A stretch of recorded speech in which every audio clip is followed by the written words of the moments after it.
E agora, mudando um pouco de assunto, né? Falando aqui de Usiminas, né? E por que você vendeu as ações da Usiminas? Não acredita mais na empresa? Acredita ali que ela vai começar a andar mal das pernas, vai quebrar? Por que você vendeu? Não, eu não acho que a Usiminas vá quebrar, mas existem dois grandes fatores que motivaram a minha venda. O primeiro deles, que é um motivo já conhecido pelo mercado, é o fato de que a Usiminas é uma empresa de capital intensivo. Então, para operar, ela precisa ter um CAPEX enorme simplesmente para operar, para fazer manutenção ou reforma das suas máquinas. E ela publicou um CAPEX muito elevado. Isso vai impactar no fluxo de caixa livre para o acionista, né? E no fluxo de caixa livre da firma. Ok, esse é o primeiro ponto, isso já era conhecido pelo mercado. Mas a Usiminas, ela realizou um impairment da ordem de 1,7 bilhão de reais. Para quem não sabe o que é impairment, é o seguinte: anualmente, todas as empresas precisam fazer isso, que chama teste de impairment.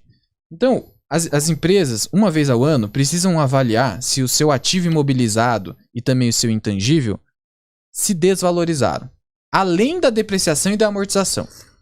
Eles precisam fazer essa avaliação.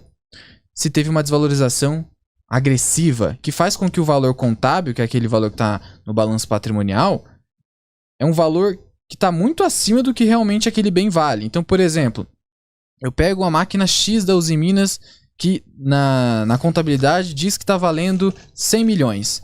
Só que houve uma desvalorização tão alta no ativo que, na verdade, ele vale 50. E aí precisa ser feita essa adequação.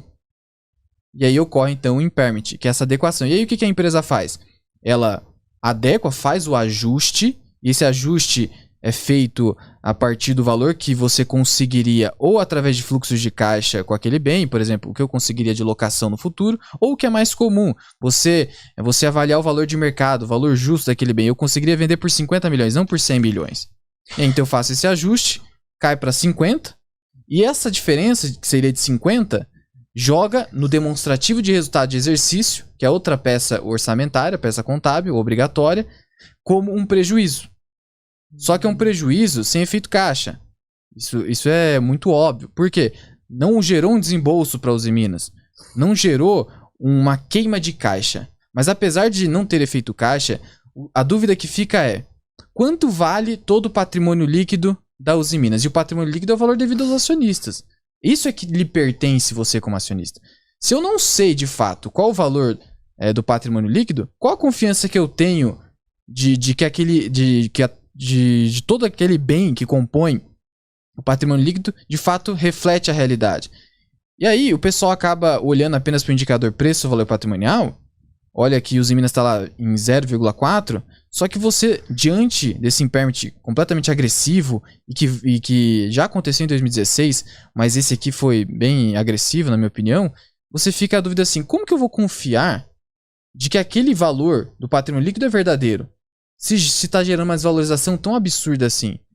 E principalmente hoje, no momento em que o aspecto contábil está muito sensível, caso Americanas, a gente não sabe se existe outra empresa aí no mercado que pode soltar algo tão destruidor, né, para a imagem do mercado e até para os acionistas. Então, diante disso, eu preferi deixar a posição, né? Não estou falando que a empresa vai quebrar, de maneira nenhuma. Eu só não sinto mais confiança e num aspecto de governança, né, principalmente para saber se realmente o que está lá aquilo é verdadeiro. Então, diante disso, eu preferi ficar de fora. Caramba, eu não vi ninguém falando disso, muito interessante. Isso que você trouxe aqui pra gente, né? E qual seria o risco, assim, pro acionista minoritário? Seria acontecer algo como aconteceu com a Americanas, por exemplo? Do nada ali, fazer uma correção e aquele patrimônio ser precificado muito mais abaixo do que ele a galera acha que vale? Esse seria um grande risco. Vamos supor, claro que eu estou aqui dando um exemplo bastante remoto, mas nós suponhamos que, na verdade, o indicador da Usiminas não seja de 0,40. Pode ter muito ágio, pode ter a necessidade de outros impairment e seja, na verdade, acima de 1. Então, na verdade, você está correndo um risco acima do valor patrimonial numa empresa que não é exatamente uma boa empresa. É uma posição que eu entrei pensando num value investing. Que é quando você compra, vamos falar de uma forma bem simplificada, você compra as porcarias do mercado que estão bem subprecificadas. Só que, será que está subprecificada mesmo nesse caso da Uzi Minas? Então, diante dessa dúvida e considerando que não é uma posição que eu carregaria para o longo prazo, é só pensando aí num ciclo de commodity, para mim não fez mais sentido. Eu posso estar errado, completamente errado, mas eu não quero ficar com uma companhia na minha carteira que eu fico com essa dúvida. Né?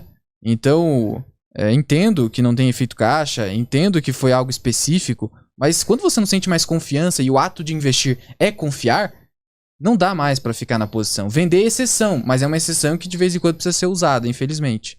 Ou seja, né, aquele famoso perdeu os fundamentos na sua visão. Na minha visão, não que a estratégia. empresa ficou ruim. Né? Na verdade, operacionalmente nada mudou. Mas eu só não mais confio na contabilidade da empresa. É só isso.